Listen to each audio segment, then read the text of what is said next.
Bezrat Hashem Yitbarach, we're going to start Bezrat Hashem the second class that we had Baruch Hashem in laws of Pesach.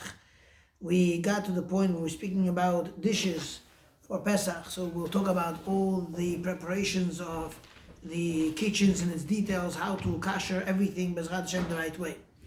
So we brought down the halakha that all the dishes of Pesach, the Maran Shulchan Aruch says that dishes are not to be sold.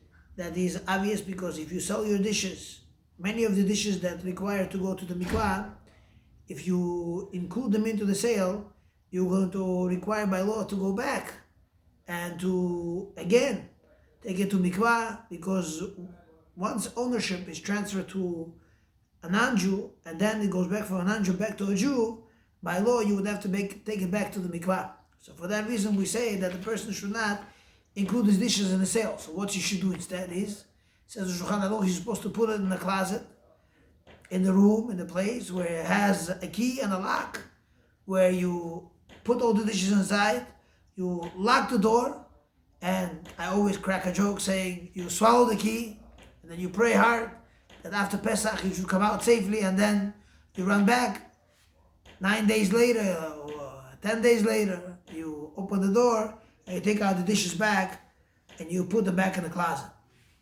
So we said that all these dishes are not to be used for Pesach because they have what's called a taste of chametz in the walls of the dishes. The taste penetrates through the heat, and the way it absorbs, once the heat comes in contact with the dish, hot food penetrates its taste into the dish. And this is tested many times. You could take a dish that you serve hot food inside there, and you remove everything off the dish, and you cook it in the water, and a substantial amount of water, not too much water obviously. And you take it when you have a ratio of less than 60. A professional cook is able to taste the water, and he'll tell you, oh, by the way, you have in this water, this is this taste. He'll tell you the taste of macaroni, pasta, meat, beef, chicken. Those professional tasters are able to tell you that there is a taste, live taste of chametz in the dish. For that reason, our chachamim of their blessed memory, they told us, it's better off to put away all the dishes. And you put away the dishes, just lock them up. Don't sell them. Why? Why shouldn't the dishes be sold? And the explanation is as follows. We do not sell dishes because the Torah was only makpid. Torah was very particular only with actual chametz. We have actual dough, actual yeast, which is dough-based. And when you have actual bread, pastries, donuts, and the like, that is what Torah was particular with, that we were supposed to destroy and eradicate and get rid of from the world, and it should not be in our possession. That is what Torah was particular with. But with taste, Torah was never particular.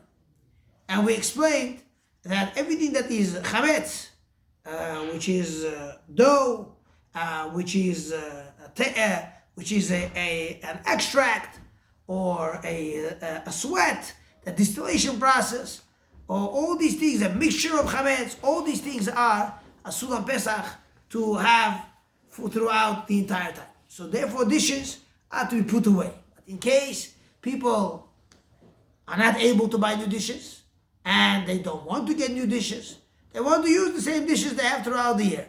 So here comes the halakha that there are dishes that cannot be kashered at all. And these are dishes that are made of porcelain, farfur, china, stoneware, earthenware. All these things absorb taste, and it's very hard to extract the taste from them. And therefore, the halakha is you're supposed to put them away. And we put them away because it's very hard to kasher them.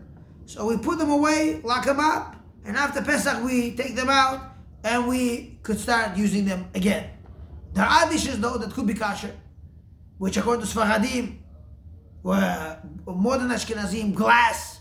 We treat glass, Pyrex, anything that is crystal, all these types of interesting items of glass that are made from sand. Depending on the quality of the sand, what they do is they melt the sand on a very high heat, and then they make glass out of it. And that glass depends on the purity of the sand. It turns into a dish. So those things could be kasher very easy. For us, Faradim, Baruch Hashem, it's very easy to kasher them. All we have to do is just clean them very well and rinse them under cold water. And you know for sure that this dish is 100% kosher. Then we have our dishes. For Ashkenazim, obviously it's a problem. They treat glass just like earthenware, just like stoneware, just like chasina, china, and alike. And they say it's not possible to kasher. And therefore, they put them away. But for us, Faradim, it's much easier. It makes a very big difference in Halacha L'Maaseh why it's easier for us to kasher different types of things on Pesach, which they cannot do and we could. There are other things that cannot be kasher, which is plastic, because obviously plastic, we don't know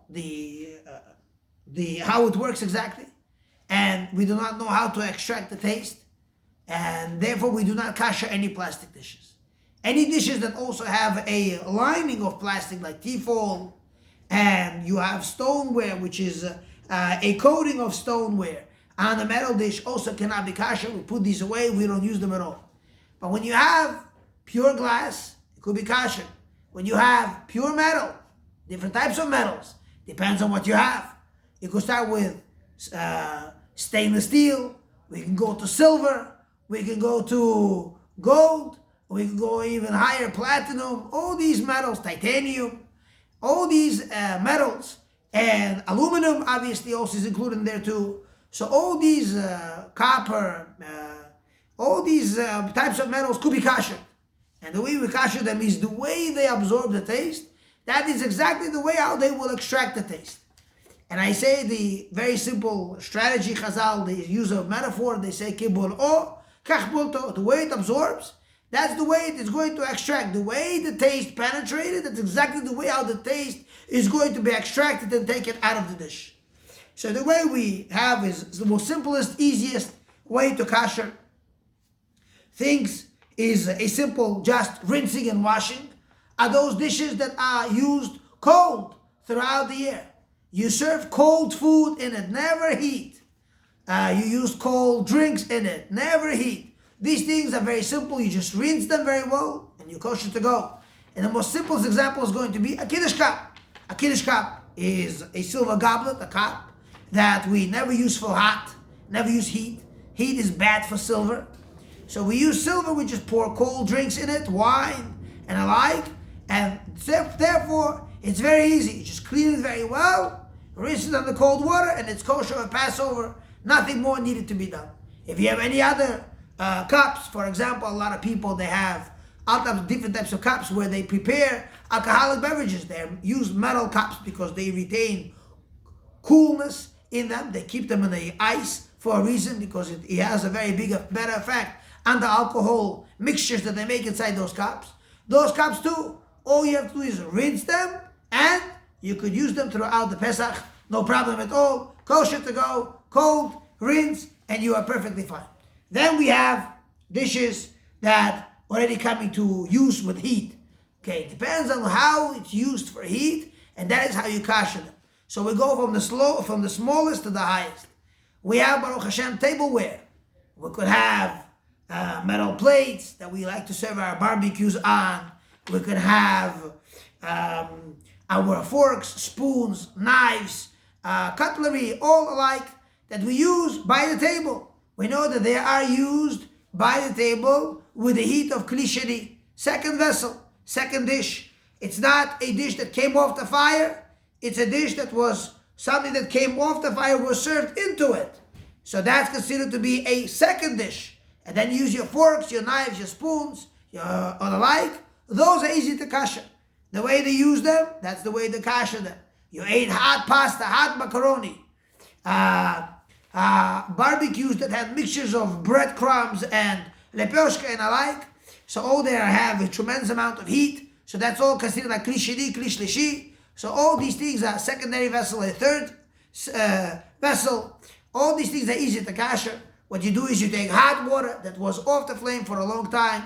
As long as it's hot, like the heat of the pasta, and like the heat of that meat that was on your plate that you used to eat with your fork, with your spoon, with a knife that you cut the things, a hot steak that came off the flame, right, and it has a chametz mixture in it. They They put all types of different spices that had chametz in them.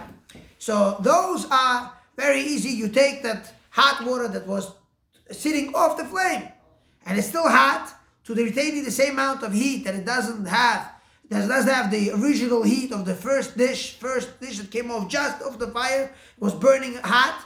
So you take that, you just pour cold, you clean the items very well, you pour the hot water on top of them, and you know that now all your dishes became those forks, spoons, knives, those plates that were used on the table as a tableware.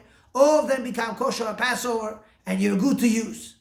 Okay, the way they absorb the heat, that is the way we extracted the heat. It was a secondary heat, so we use a secondary heat to extract the taste of chametz out of these things, and then these things become kosher at Passover. You do not need to buy new forks, new spoons, new knives, cutlery, and the like, and these new metal plates. All you have to do is clean them very well, and just pour hot water on them, and you know that they're kosher to go. Or what you could do is you could take a strainer, and you could put all the forks and knives and everything inside there and just dip it inside the dish where everything goes absorbed into the water. Everything gets covered by the water, you know for sure. It doesn't have to be on the flame. All these things become kosher at Passover, and you could use them for Pesach. And then we're going to a little bit closer. Closer is when the pots and pans that were on the stove, on the source of heat, they were hot, boiling. Depend, no matter what kind of metal it is, the way the chametz, the taste of bread or the taste of dough, the taste of pasta and all alike penetrated the walls of these pots, that's the way to kasher them. So the way we kasher them is very simple. By law, by halakha, we have to wait 24 hours before we kasher anything. So which means you have to wait 24 hours of no use of this dish. Then you clean everything very well. There's no residue, there's no rust, there is no intermediary, nothing interrupting between the wall of the pot and the water, hot water that's inside the pot that we're going to do the purging process. The way it's done is as follows. 24 hours we wait. We clean the dish very well. And then we take a very big pot, the biggest pot we have in the house, and we boil the water inside there. The water has to bubble and boil on the surface inside of the entire pot. It all has to, it can't just have boiling in one side of the pot. It has to be all over. So therefore, center the pot on the flame. So this way it bubbles very well. Now once it's holding in this boiling position, you can immerse one pot at a time. You immerse one pot, it's like a mikvah. Put in, take it out. But it has to go completely inside, completely out. So when you put it inside, you have your hand, wear a glove, obviously a protective glove that you don't burn your hands, chas v'shalom. And you take this dish, you loosely hold the pot, you immerse it inside, you take it out. Kosher Passover. That is how you kosher your pots, your pans that are pure steel, titanium, when they're made out of stainless steel, or any other pots and pans or hot plates that were on the flame, that you have to kosher. That is the simplest way how to kosher these things, that when the taste penetrated, when it was done through a boiling process, which means, for example, I give you a simple example. You made macaroni soup. Your pot absorbed the heat, and the taste of chametz was absorbed through the heat, which was with the means of a liquid. So the way to kosher it is through hot liquid. We have hot water, and you immerse the dish inside, you take it out, it becomes kosher or Passover. That is how to kosher your pots and pans and all things that were used in the heat in a boiling position. When it was to begin with was used in a boiling pot, that's how the taste got absorbed. That is exactly how the taste has to get extracted. So again, very clearly, wait 24 hours, clean very well, immerse it into a pot of hot boiling water, one at a time. While the water is boiling, bubbling away, you put it in, you take it out. It's like an immersion in the mikvah. You take it out, you rinse it under cold water, and now the pot becomes kosher or Passover.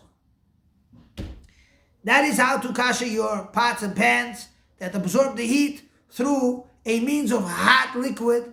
That is how you kosher these things.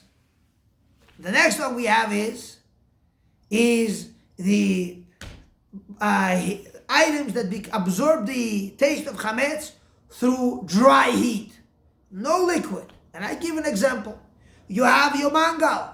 Mangal has the residue of meats and all different types of things, of oils and bread that was mixed into the oil, lele, and all different types of barbecues that you make. You have chametz that penetrated these walls. The way to kasher them is through dry heat, no liquid. The way to absorb the heat, that is how you extract the heat.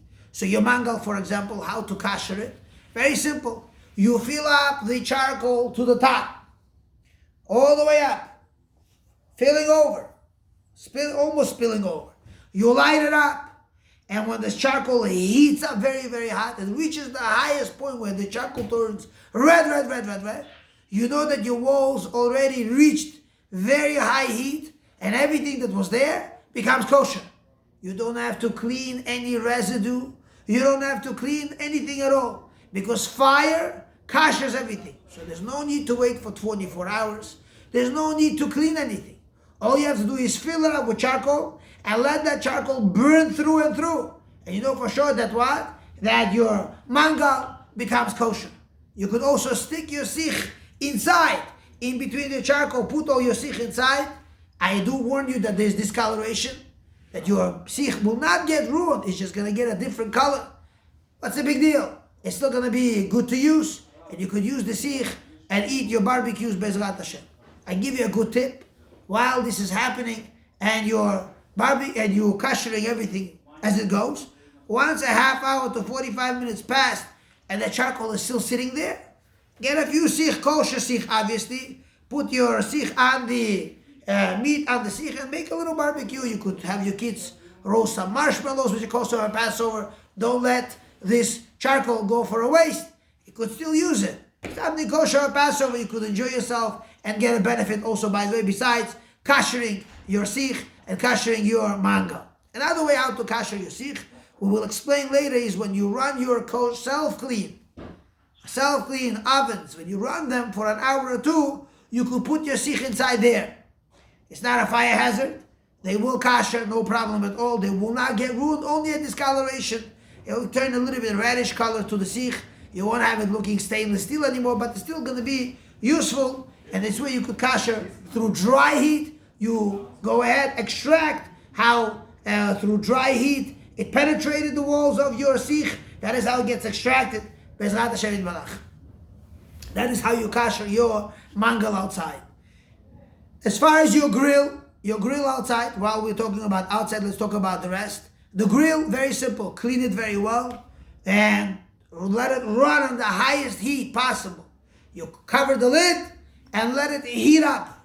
An hour is enough. You know that the heat is going to burn through and through the whole grill. We don't touch it, chas v'shalom, it's because it gets very, very hot. And that is how you kasher your grills. The same way to kasher your smoker, same idea. The way you penetrate the taste, that is how you also extract the taste. You have to clean it very well though, and let it run for an hour or two. You know for sure it's going to become kosher, and it gets kasher that way. Be'ezrat Hashem. Okay, another thing is how to kasher, let's say those people who have tanur outside. They make their lamps in them, or they make other things in them. Some people make bread outside. Some people have other things. So you have to make sure that the way to kasher it is that you heat it up. The way it's done is you fill it up with charcoal from the bottom to the top, and you let it burn through and through for an hour, for 2 hours or so, and you see how the whole thing becomes steaming, boiling hot. Heat it up, and that is how you makes it kosher, no problem at all. That is how you kasher these things, even though they're made out of earthenware, stoneware, or farfor, or whatever it is. It becomes kosher that way, Bezrat Hashem. Okay, let's go back inside, indoors, and let's try to figure out how to kasher our other things that we have at home.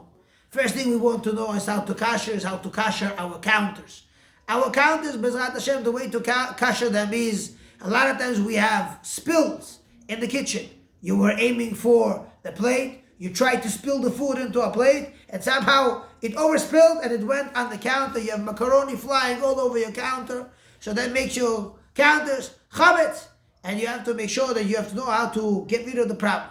There's a big machloket poskim, big dispute in the leading giants of Torah in our generation, the previous generation, if these things could be kosher. So there's many opinions how to do it. The most simplest way to kosher is you clean it very well. Once you clean it very well, cover it with a heavy-duty aluminum foil and just tape up the counters, making sure that there's a separation between the counter and the pots and pans and the food that you're going to put on top by a layer of heavy-duty aluminum foil. That is how you kosher the countertops. Another way to kosher, they sell in the store, plastic countertops. You clean it very well, the surface is cleaned very well, and you put the plastic countertops and you cover them. And you know it's kosher or Passover. Another way to kosher it is a little bit more strenuous, a little bit difficult. You have to go through something hard. Is that what you do is you have teapots, many teapots burning on your stovetop. And you take a teapot and you start pouring hot water after you clean your countertops without using them for 24 hours. You clean the surface very well, and then you start pouring hot water. And you pour hot water without interruption. And what you do is you're pretty much coloring. You're making sure every spot of the counter gets water pouring directly from the nozzle to the surface of without interruption. So the heat of the pot is heating with the water that's connecting to the surface of the counter non-stop. And you go through the surface of the entire countertop. Obviously, I advise you, if you're planning on to do this, make sure that your countertops are not made out of formica or wooden countertop, because hot heat will destroy it. Not a good idea.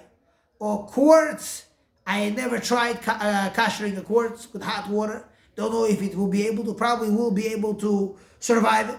Then there's marble, then there's stone. So those you could use with hot water. You could pour hot water on top, and that's how you could come to the point of koshering your surface, by pretty much making hot water being poured on the counter without interruption throughout the surface of your entire counter in the kitchen. So the bigger the counter, the more water you need. The smaller the counter, the less water you need. But please do put towels on the floor and protect your cabinets, making sure that your cabinets don't get waterlogged and get ruined. So you don't want to create problems in the house and ruining things.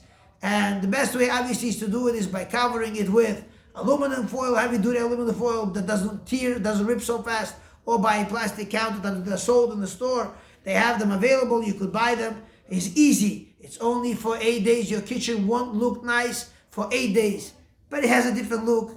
And you'll miss your kitchen, and then it's going to get all better. You say, oh, wow, take a look. I missed my kitchen, and I have, Baruch Hashem, a kosher Pesach, Bezrat Hashem, to go. Okay, the next thing we have to kosher is our sinks. Our sinks also need to be kosher. What you do is you clean your sink. You don't use it for 24 hours with heat. You could use it cold, no problem. So after 24 hours, you clean it very well.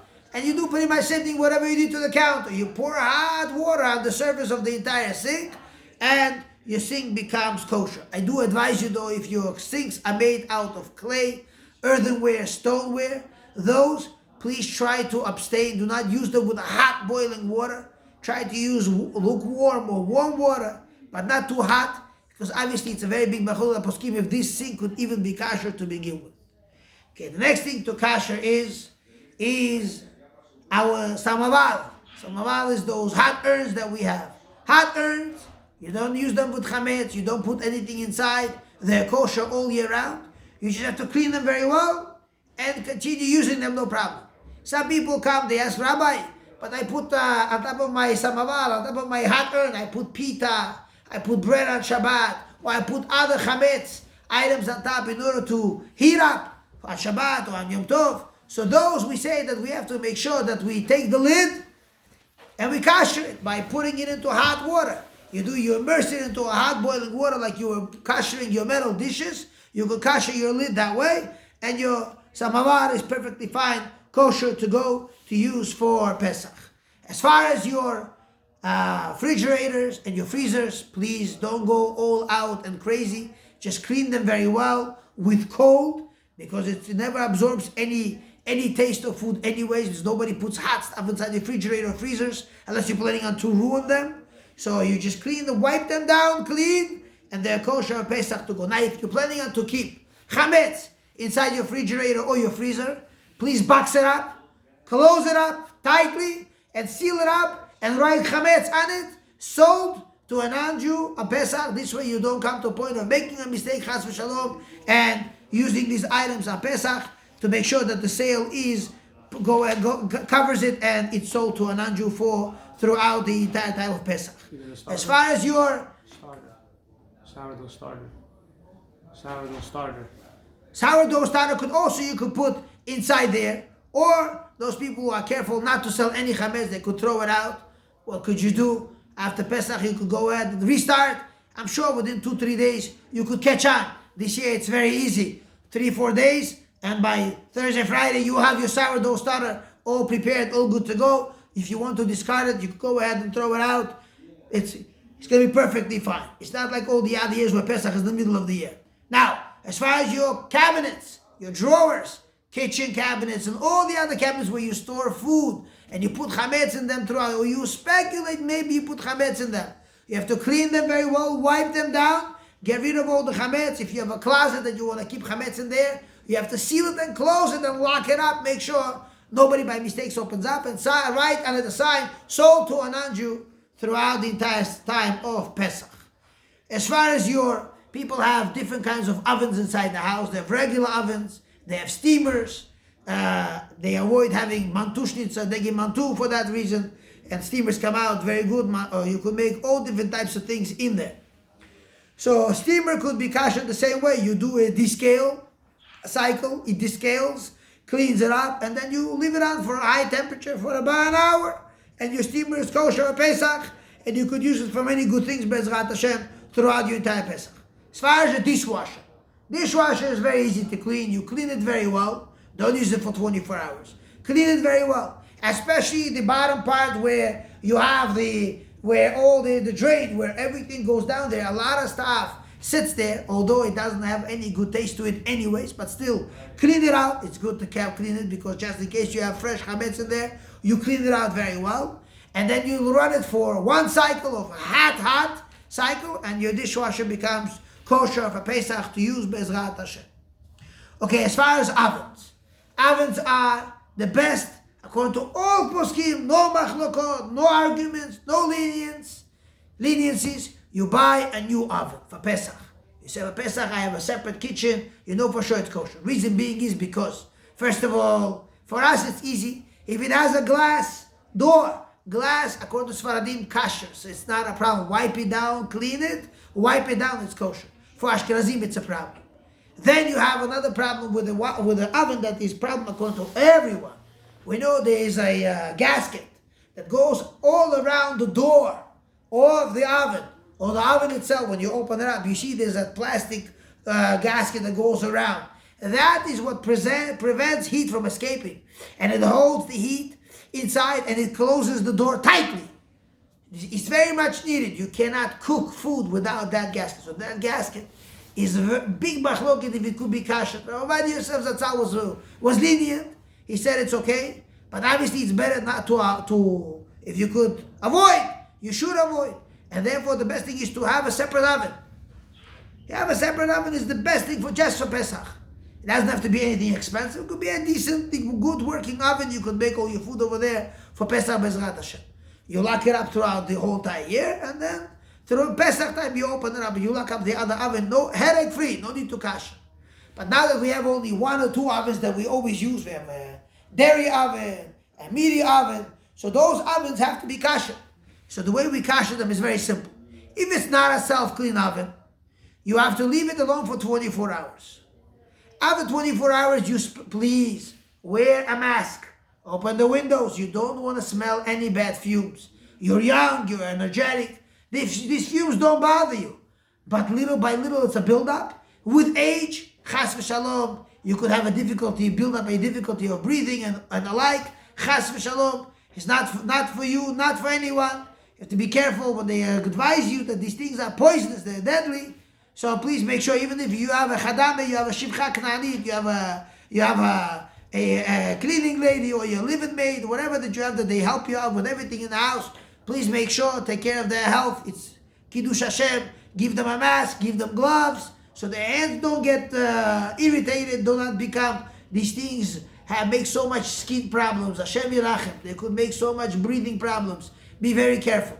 So you open up the oven, after 24 hours not being used, you spray it up, you clean it very well, wipe it down, use cold grease removers, the best one, easy off. You could spray it up, or you just use shubanit, very easy. You spray it up, just after a half hour living like this, you just wipe it down, it becomes clean, clean, clean. Same thing with the rack, you have to clean it very well, go outside, spray it up, put some paper or something under it so it doesn't make a big mess on your floor and your roofs. You have discoloration of the floor and you have all that residue go into your pavement. It's not a good idea. So once you do that, you wipe it down very well, you put it inside the oven. Once you see it's clean, clean from everything, no residue at all, you turn on your oven. That's not a self-clean on the highest, which is 550 or 500. You leave it for an hour or two, you know your oven becomes kosher or pasul. That's as far as your oven that is not self-clean. As far as self-clean oven, we did advise you that throw your sikh, by the way, inside. When you let it run a cycle, you put on your self-clean, please, 2 hours max. Because what it does is pretty much burns all the residue and destroys it through an excessive amount of heat. It's so hot that the oven, the machine locks. It doesn't let you open until the heat is actually, diminishes and becomes cold enough for you to be able to open it. And 2 hours, don't do more. The reason why is because for the health of your oven, for the health of the house, when you do it, open your windows in the house, leave the premises, let it run, go play with your kids. You have a trampoline outside, you have a basketball hoop outside, whatever that you do, go spend quality time with your kids outside, let it run for 2 hours, and after the fumes and all the bad smell dissipates, goes away, then you go inside the house, you clean it up, you see your oven has all that ash from all the residue, and you could clean it up, Bezrat Hashem, and you know for sure your oven becomes kosher or pasul. Now, as far as a microwave needs to be kosher. It's very simple, because microwave only, what it does is that it has rays where it only hits liquid. Dry things never overheat, never heat up. It heats up liquid also. So only liquid. So what you do is very simple. You take a cup, a regular cup, you put inside water. You don't have to fill it up till the top. You put soap into your cup. You leave it inside. Obviously you wipe it down ahead of time, clean it very well. You close the door. You put it on for 5, 6, 7, 8 minutes. The water boils up together with all that soap inside the cup. And it simply goes out, the mist, the hot steam goes through the entire oven. And once it reaches a boiling point, the hot water reached the boiling point, you know for sure that the oven got heated up. You open up the thing, you carefully remove the cup with the water, spill it out, and you wipe down your microwave. You know your microwave became kosher or pasul. It's a very easy process. Now, as far as the stovetop. The stovetop, we have two types. We're talking about non-electrical, which is gas. So you have a lot of, the gas, very simple. The top part, not where the burners are, not where the grates are. The bottom. What you do is you wipe it down very well. If you want, you could pour hot water. I don't see a reason why you should need to do that. You just wipe it down very well. And you line it up with a heavy-duty aluminum foil. Then in case food falls there, your food is safe, does not become non-kosher or pasul because of the surface of the contact with the surface of the oven itself. Heavy-duty aluminum foil is good enough to go to make sure that your stovetop, the top part, is kosher or pasul. Then, as far as all the burners and the grates where you put the pots on, if you decide to put them in a self-clean, you can go ahead and do that. I do warn you that these things might get ruined. They do snap, they do break because of the heat, especially the grates. You see pieces fall off, they break because of excessive amount of heat. So be careful. It's your own risk. A lot of times these grates and the burners, discoloration because of excessive amount of heat. The easiest thing you could do is you could take it and somewhere outside or somewhere in the sink. Take hot boiling water that was bubbling from all the kashering of your pot dishes and metal pots and everything that you were kashering. Take that hot water and just pour it on them.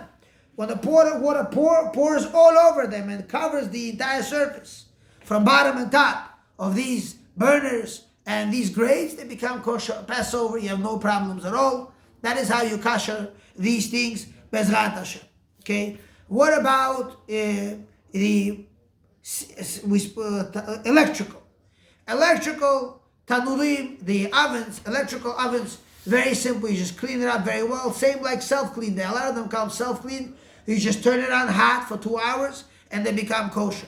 The surface top, the top part of the, like you go a lot of times, people go to Miami or they go to other places with the buildings, or like the New Law in New York City. Once you do a demo now, they don't care. They kind of come, shuts off the gas. When they shut off the gas, they never connect it again. And you have no choice but to cook with heat, with the heat of electricity.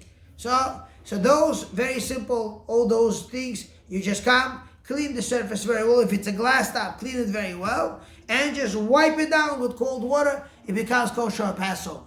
Ashkenazim obviously will have a problem with that. They will have to replace the oven and use another oven for Pesach to make it, simple as it is. Now there are some dishes that I didn't speak about where you have glass dish, and you have a metal circle going around.